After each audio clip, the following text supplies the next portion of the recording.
Bonsoir, merci de nous rejoindre dans cette édition d'information qu'on ouvre par la justice pour dire que plusieurs dizaines d'officiers de police judiciaire vont bientôt entrer en fonction. Ils ont reçu leur habilitation de la part du procureur général, des agents de police et de gendarmerie désormais habilités à mener des enquêtes. Kernoyou de Sabah. Davantage l'administration de son système judiciaire.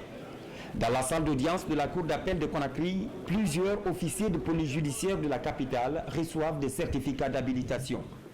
L'instrument juridique délivré par le procureur général permet aux récipiendaires issus de la police et de la gendarmerie à mener des enquêtes préliminaires sur les infractions pénales avec garantie.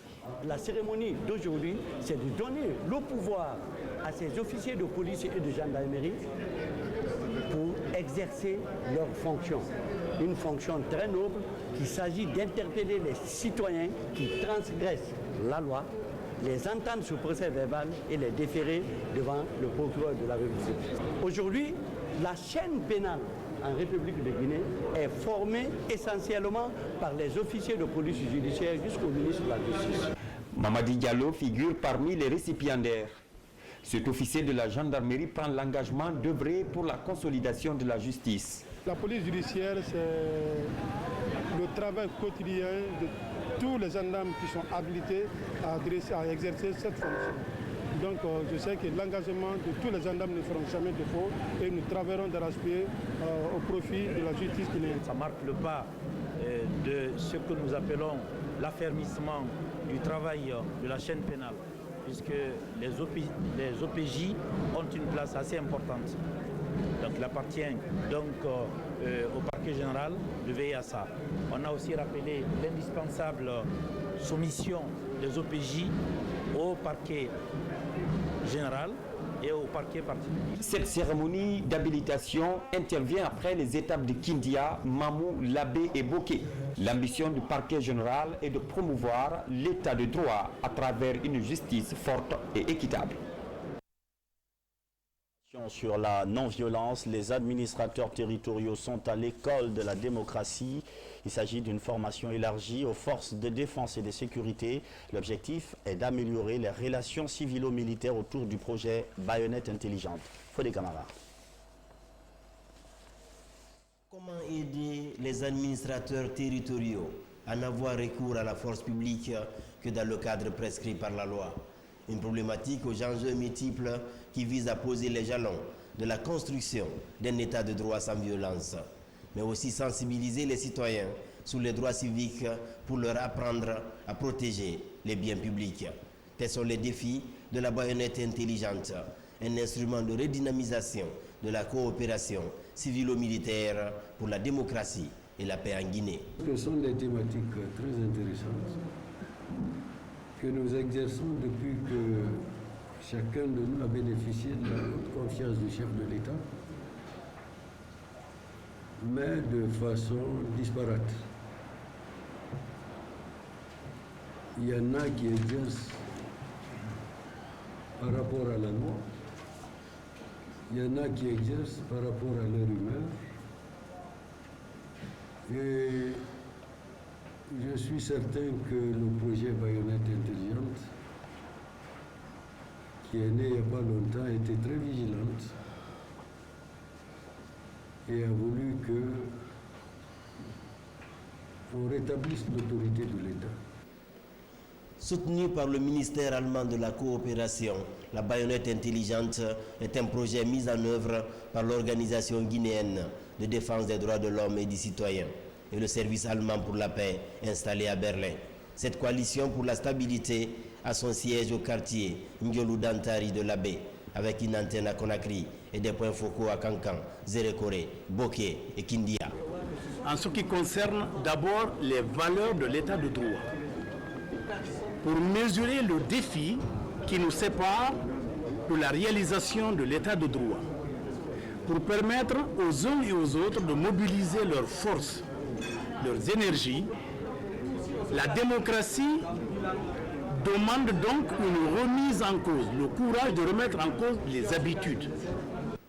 Pour un changement de mentalité à l'échelle nationale, les promoteurs de la baïonnette intelligente animent périodiquement des caravanes de sensibilisation et sponsorise des courts-métrages et des spectacles susceptibles de renforcer des pactes intercommunautaires tissés depuis des lustres entre les différents acteurs de la société. La Confédération patronale des entreprises de Guinée vient d'être choisie comme le patronat le plus représentatif du pays. C'est en tout cas le résultat d'une évaluation récente. Depuis cette désignation, la CEPEG multiplie des contacts avec d'autres structures de la place. Une politique de main tendue qui vise à redynamiser le secteur privé guinéen. Mangafodé Touré.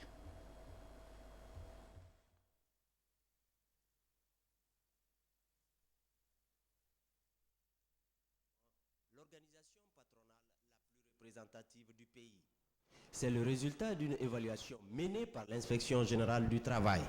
Le bureau exécutif de la CEPEG se retrouve pour partager le contenu du rapport. C'était d'informer le bureau exécutif du résultat de l'évaluation des patronats du pays et que, en conclusion, c'est la CEPEG qui a été retenue comme étant la meilleure structure patronale en Guinée. C'est-à-dire que le travail que nous avons eu à faire jusqu'à aujourd'hui a été couronné par le choix de notre patronat et que donc désormais nous avons la lourde charge de travailler aux côtés du gouvernement pour que les problèmes des Guinéens soient enfin résolus. Il y a eu 11 critères qui ont été décidés par l'Inspection générale du travail et acceptés par les 3 patronats. Il y a eu un protocole d'accord qui a été signé, un procès verbal qui a été signé. Ensuite, nous sommes partis à l'acte. Donc, c'est une série de critères qui ont permis à la CEPEG d'être choisie, mais pas n'importe quel pourcentage, 91%. Plusieurs points ont permis à la CEPEG de faire la différence. Mais le défi est grand et les attentes immenses. La CEPEG s'engage à redynamiser le secteur privé en fédérant les autres organisations patronales du pays. Il faut qu'on soit unis. Il ne s'agit pas de dire qu'une partie a gagné ou qu'une partie a perdu. Non, c'est une évaluation et nous espérons que nous allons coopérer avec tout le monde. Notre défi aujourd'hui, c'est réorganiser le secteur privé. Le fonctionnement de l'institution et la construction d'un siège étaient également au centre des discussions. Pour faire tache d'huile, la CEPEG compte surtout s'impliquer dans la promotion de l'emploi pour la réduction du chômage en Guinée. En parlant d'emploi, voici ce communiqué conjoint des ministres en charge de la fonction publique et du travail en synchronisation avec les radios rurales. Conformément aux dispositions du décret 96-250 PRG-SGG du 1er août 1995 instituant les fêtes légales en République de Guinée, les ministres en charge de la fonction publique et du travail portent à la connaissance des travailleuses, travailleurs et agents des secteurs publics mixtes et privés que la journée du lundi 28 mars 2016, lundi de Pâques, est déclarée fériée, chômée et payée sur toute l'étendue du territoire national. Les ministres en charge de la fonction publique et du travail profitent de cette heureuse occasion pour souhaiter bonne fête à tous les fidèles chrétiens de Guinée. Signé le ministre Sékou Kourouman. Le président de la République, professeur Alpha Condé, a reçu successivement en audience ce vendredi les membres de la coordination nationale de lutte contre Ebola et des partenaires impliqués dans cette lutte, ainsi qu'un envoyé spécial du président de la République du Niger. Avec les premiers, il s'agissait de faire le point sur la situation de la maladie à Koropara, et avec le second était porteur d'un message. Reportage Ibrahima Keita. C'est le 17 mars dernier que la fièvre à virus Ebola a refait surface dans la sous-préfecture de Koropara, préfecture de Zérékouré. En recevant en audience la coordination nationale de lutte contre Ebola et les partenaires de terrain, le chef de l'État, professeur Alpha Condé, veut toucher du doigt les réalités du terrain et surtout mesurer l'efficacité des mesures envisagées pour circonscrire la maladie. Selon les partenaires, le Libéria et la Sierra Leone ont connu les mêmes situations au lendemain de la déclaration de la fin de l'épidémie. L'objet de la visite, c'était pour expliquer la situation actuelle à Nzérékoré, pour expliquer les mesures qui ont été prises et les mesures qui vont être prises pour éviter qu'un tel accident se reproduise. Tous les experts sont d'accord pour dire que l'épidémie en elle-même est terminée. Ce qui se passe, c'est ce qu'on a observé dans les deux autres pays touchés, le Sierra Leone et le Libéria, une résurgence à partir d'une source, mais ça ne change pas l'aspect au niveau national.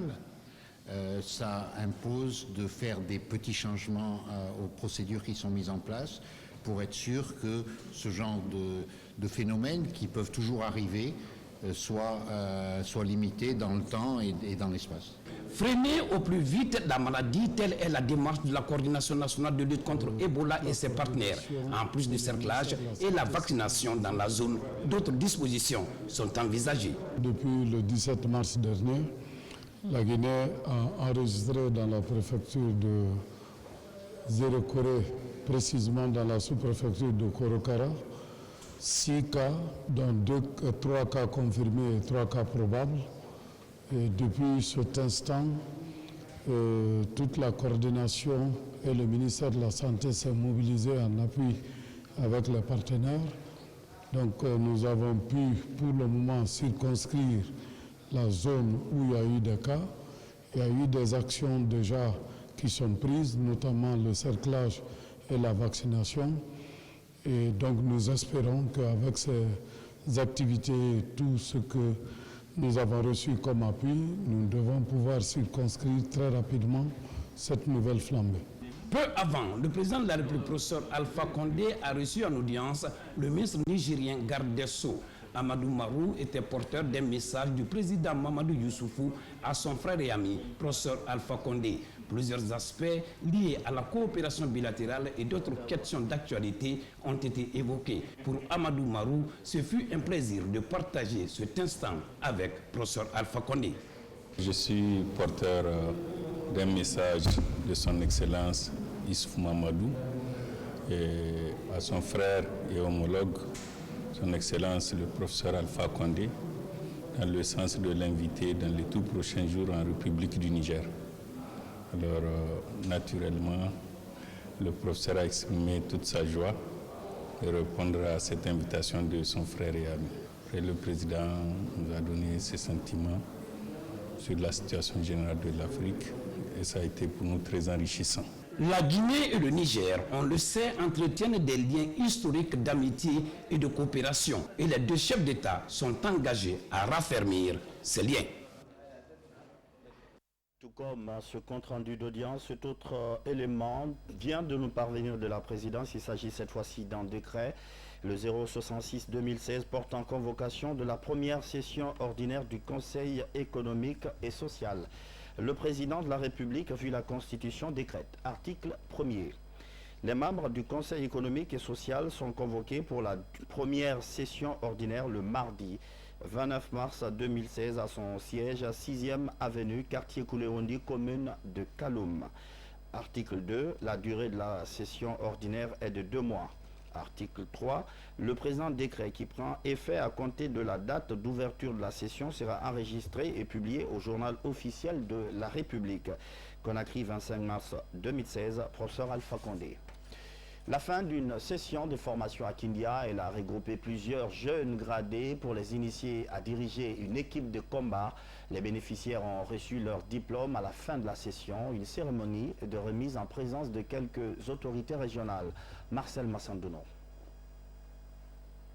Jeunes militaires, dont 29 femmes de la 8e promotion du certificat d'aptitude technique du premier degré CAT1. Au terme de 6 mois de formation théoriques et pratiques, ces stagiaires ont été outillés sur les différentes missions, les cadres d'ordre et techniques de commandement d'une équipe au sein d'un groupe de combat. À travers cette qualification, ils reçoivent aujourd'hui soyez des gradés dynamiques, ayant le goût du travail bien fait, capables de comprendre et de pouvoir faire exécuter aux jeunes soldats avec intelligence et promptitude les ordres reçus. Pour le commandement de la première région militaire de Kindia, cette formation a été à la hauteur des attentes de la hiérarchie militaire. Après ce stage, vous serez chef d'équipe confirmé, donc vous commencerez à être des responsables. Pour cela, je vous recommande maintenant l'exigence. Soyez exigeants. Et d'abord, vis-à-vis de vous-même, forcez-vous des objectifs ambitieux. Je me réjouis du sérieux qui a prévalu durant tout le stage, ainsi qu'à la qualité des cours et exercices pratiques qui ont favorisé la qualification du chef d'équipe au sein du groupe de combat et le rôle essentiel qu'il doit accomplir au sein du corps de troupes. Cette promotion porte le nom de colonel Abdoulaye Keïta, commandant du bataillon des commandos en attente de Samouria. Les jeunes au cœur de l'ancrage de la démocratie, ceux de la société civile, viennent de lancer une nouvelle structure, on l'appelle le Parlement des jeunes. L'idée a été présentée à la presse, elle consiste à impliquer la jeunesse dans les prises de décision. Fatimatou Diallo. Une nouvelle structure vient s'ajouter sur la liste des organisations de la société civile.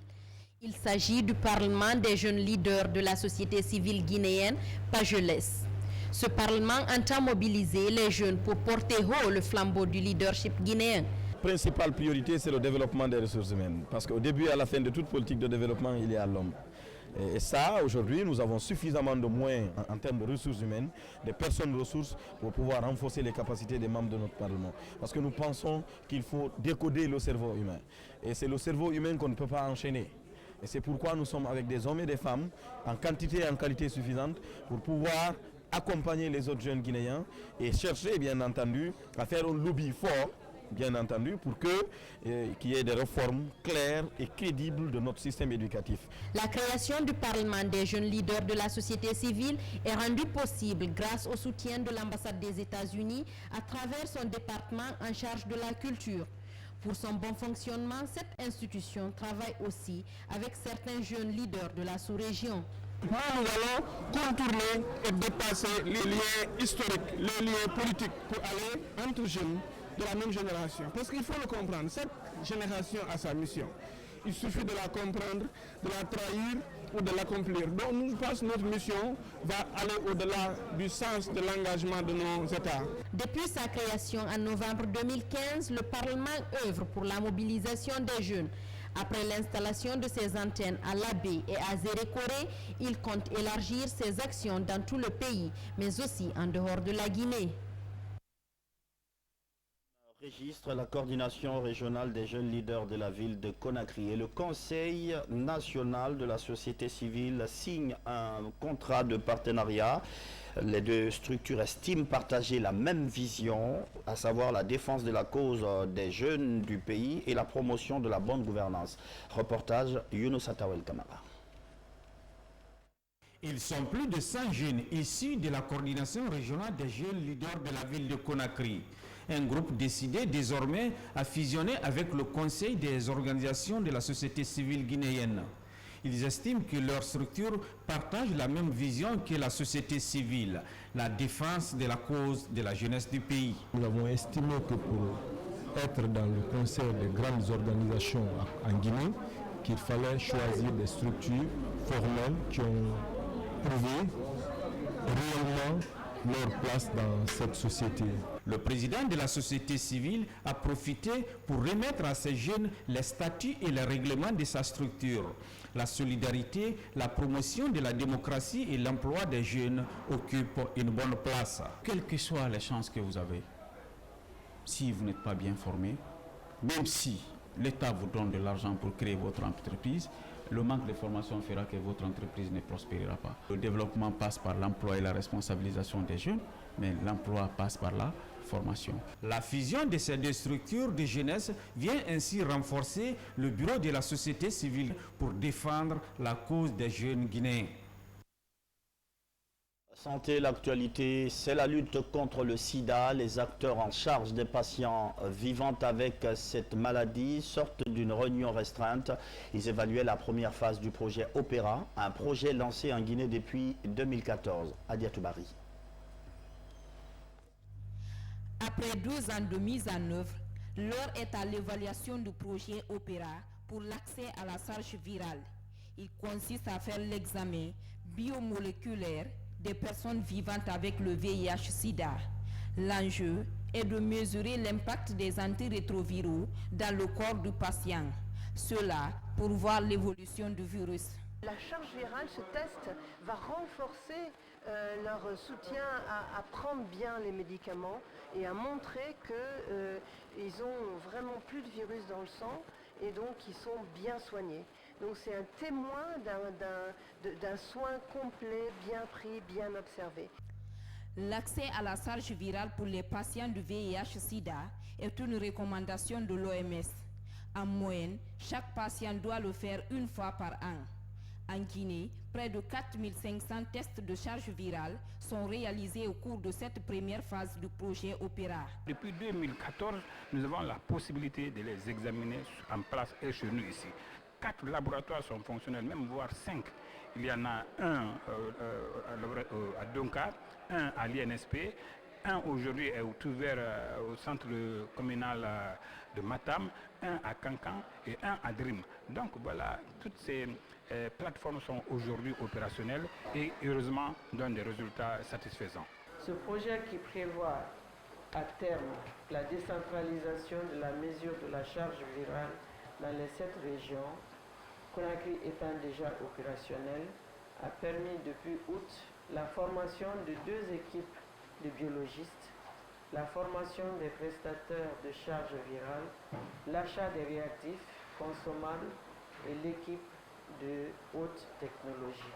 Le projet Opéra pour l'accès à la charge virale couvre 4 pays africains.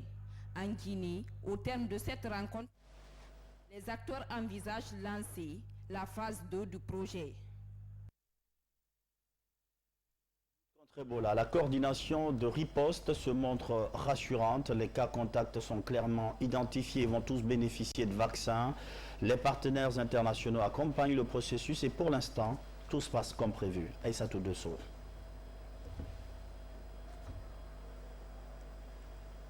C'est la situation épidémiologique de la maladie à virus Ebola dans la sous-préfecture de Koropara donne 6 cas tous décédés, dont 4 cas probables et 1 cas à Massanta, selon la coordination nationale de lutte contre Ebola.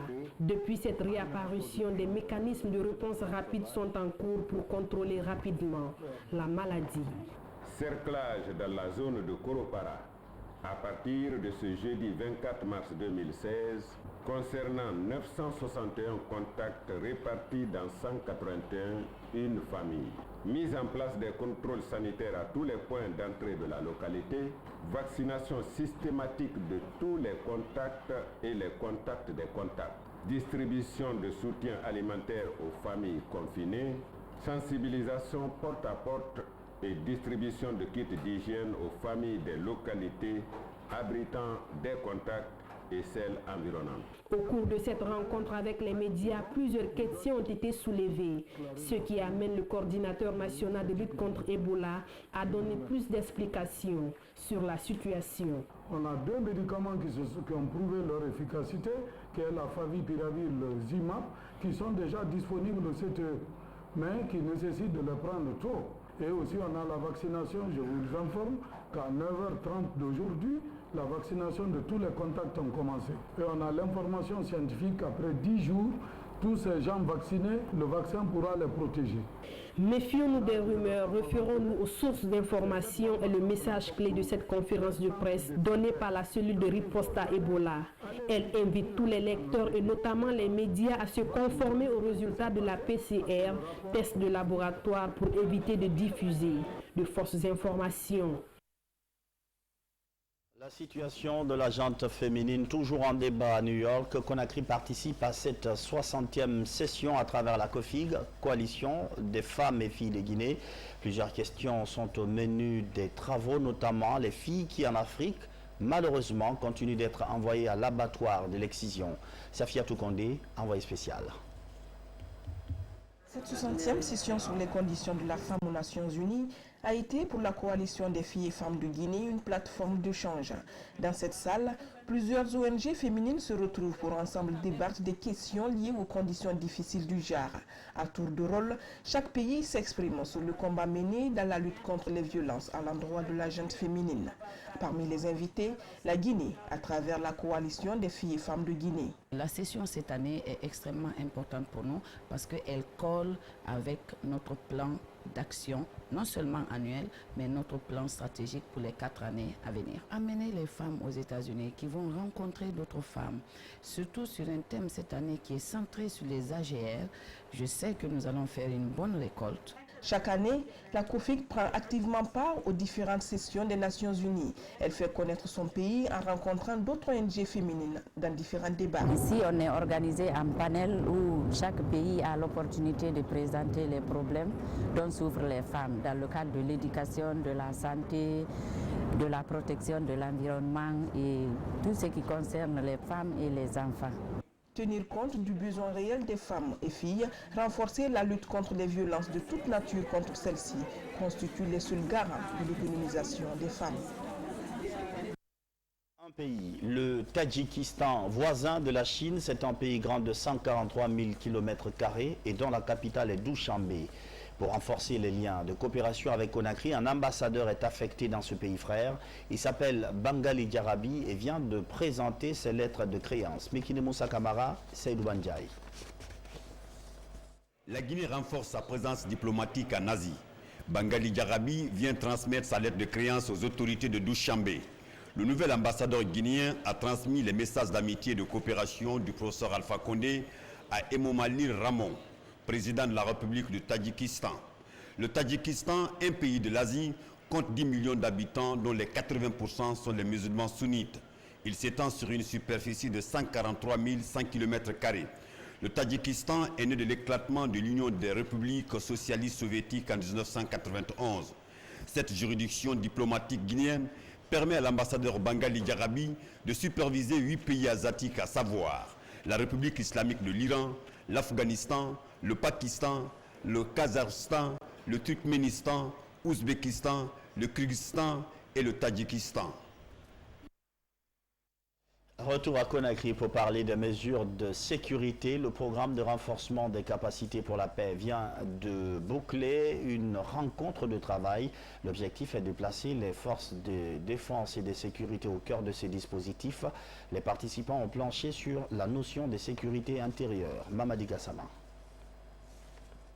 Ces derniers temps, certains pays occidentaux et de la sous-région sont victimes d'attaques terroristes. Pour éviter à notre pays ces actes de barbarie, l'administrateur du PRCP, programme renforcé des capacités pour la paix, rencontre les services de sécurité, les cadres de l'administration et les acteurs de la société civile.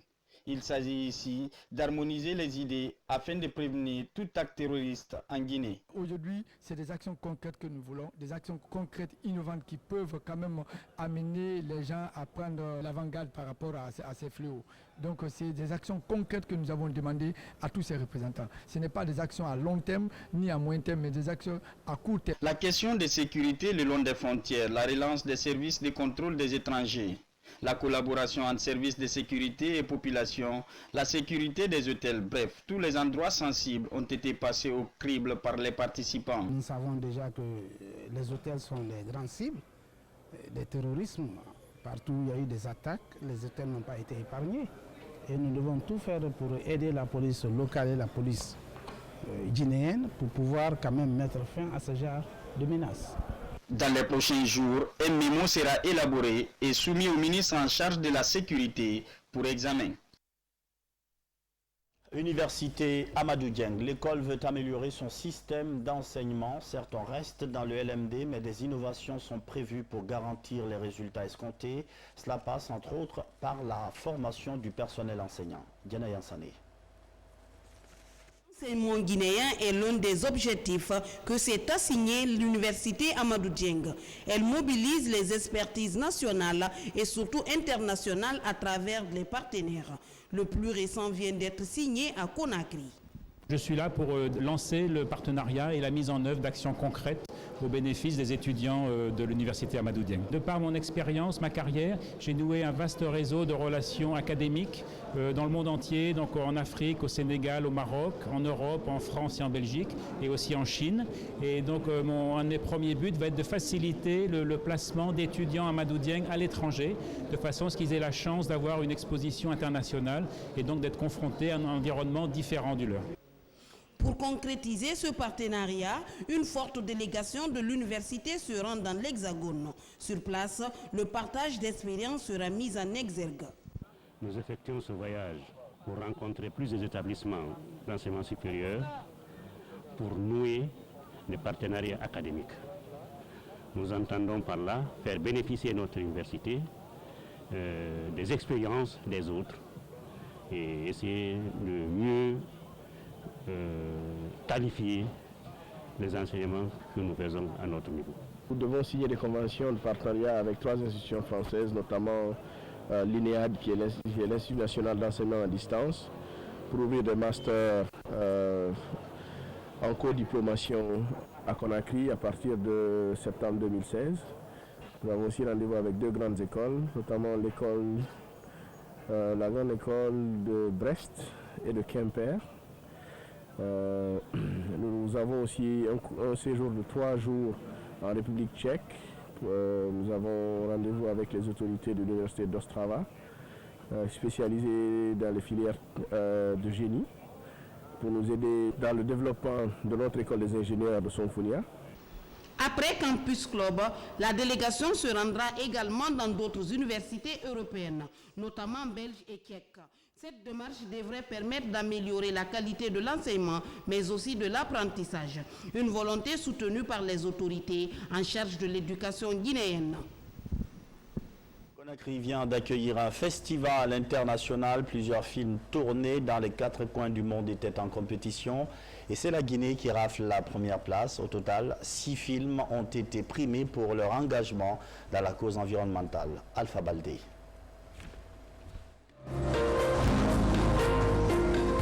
Kéréma, entre carbonisation et orpaillage.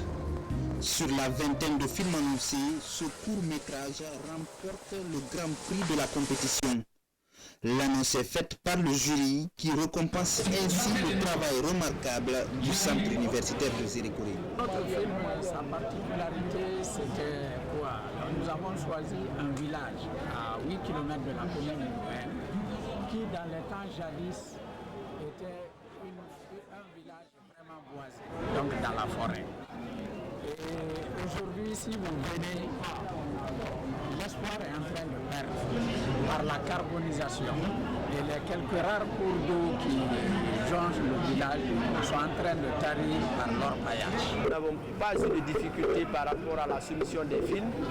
Nous avons fait compétir des films de haut standing, des films ayant compétit dans nombre de festivals de par le monde que nous avons eu. Et si nous devons capitaliser, c'est de dire que le festival s'est bien passé. Au total, 6 films ont été primés, dont Déchets plastiques de Karim Koné du Mali et Paroles de l'eau, une production ivoirienne. La participation du cinéma dans la promotion des pratiques respectueuses de l'environnement est un plus dans le combat contre le changement climatique. Le problème de changement climatique est une réalité. Notre pays en ressent fortement parce que dans sa partie côtière, voilà, aujourd'hui, on assiste à la montée des eaux maritimes. Cela est une réalité. Et si vous partez aussi vers la savane, vous allez trouver que, effectivement, les forêts deviennent de plus en plus rares. Le fait d'allier 2 thématiques très intéressantes pour mon département, la thématique du cinéma, qui se trouve au cœur des préoccupations des autorités culturelles de ce pays, à la thématique de préservation de l'environnement, je trouve que c'est une initiative très originale qui gagne à être saluée, à être encouragée et surtout à être soutenue par les autorités. Pour la seconde phase du festival, les films primés seront projetés dans plusieurs villes de l'intérieur du pays. A joué un vendredi sur ses propres installations. 3e journée des éliminatoires de la CAN 2017. La Guinée n'a pas réussi sa sortie contre le Malawi. 0 but partout. Le prochain match de Sili, c'est mardi à Lilongwe, capitale du Malawi. Kadiatou Traoré revient sur les moments forts de cette rencontre. Suivez. Attendu a connu l'affluence considérable du public. Le stade du 28 septembre était plein à craquer. Malheureusement, sur la pelouse, le spectacle était fade. On a vu une équipe du Sili méconnaissable qui a pratiqué durant les premières 45 minutes un football décousu face à une équipe malawite venue limiter les dégâts. 0-0 et le score à la pause. À la reprise, avec la rentrée de l'AS Bangoura, le spectacle change de couleur. Le Sili se réveille, mais c'était sans compter sur la détermination des Flammes à tenir la Guinée en échec. 0 but partout et le score final. Quand on a fait le premier mi-temps, il y avait la pression était sur nous. Alors on n'a pas lâché. Nos joueurs, vraiment, ils ont fait un bon match. Ils n'ont pas accepté la pression venant de l'équipe guinéenne. Et puis, malgré qu'ils nous ont poussé, personne n'a lâché. Alors, nos joueurs étaient là pour l'un et l'autre. On est toujours en course. Il faudra faire un exploit d'aller gagner mardi. Puis ensuite, il y aura encore 2 matchs. Je pense que ce sera un groupe où il n'y aura pas des équipes qui passeront les 10 points. Je pense que ça va être des matchs assez équilibrés entre les uns et les autres. Moi, je suis toujours confiant. L'équipe, aujourd'hui, on a retrouvé des garçons qui sont arrivés, qui ont joué. Le Sili complique ses chances de qualification pour la CAN 2017.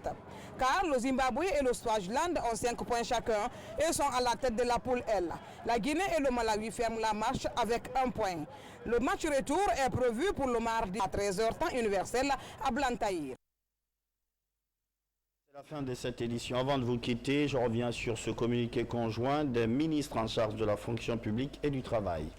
Conformément aux dispositions du décret numéro D 95-250 PRG-SGG du 1er août 1995 instituant les fêtes légales en République de Guinée, les ministres en charge de la fonction publique et du travail portent à la connaissance des travailleuses, travailleurs et agents des secteurs publics, mixtes et privés que la journée du lundi 28 mars 2016, lundi de Pâques, est déclarée férié, chômé et payé sur toute l'étendue du territoire national. Les ministres en charge de la fonction publique et du travail profitent de cette heureuse occasion pour souhaiter bonne fête à tous les fidèles chrétiens